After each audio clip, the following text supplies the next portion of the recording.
2017 is actually a record-setting year for female CEOs on the Fortune 500. There are 32 women now on the list. Last year, the number was just 21, so it's a huge jump.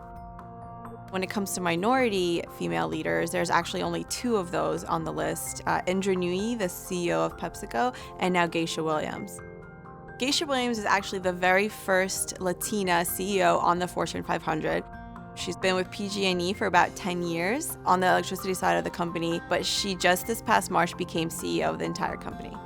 One of Geisha's biggest accomplishments was really modernizing the electricity grid. She brought in smart metering technology, which basically eliminated the need for meter readers. The company has connected more solar panels than any other in the country, more electric vehicles than any other in the country. During her tenure as head of electricity operations, the company actually saw the best reliability in its electricity service.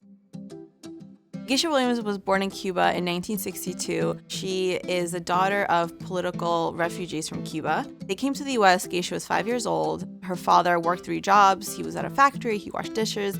Her mom did piecework. And eventually they saved up enough money to buy a tiny little grocery store. And so Geisha grew up, doing her homework at the grocery stores, working the cash register, where she basically learned how to do math by making change for customers. She, to this day, will say, that's like literally the number one reason that I developed my love of math.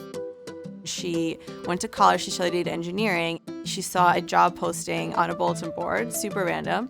It basically said, engineers wanted, call Rick. And so she calls Rick, and Rick is like, come work with me at the Florida Power and Lighting Company. And she's kind of like, okay, cool, I need a summer job. She actually stayed with that company for 24 years. She worked all across the organization. She learned, the ins and outs of the power industry. About 10 years ago, she moved to PG&E, climbed up the ladder there to become CEO this past March. One of her biggest triumphs as the head of the electricity business was to decommission a nuclear plant. Nuclear plants are really controversial to this day.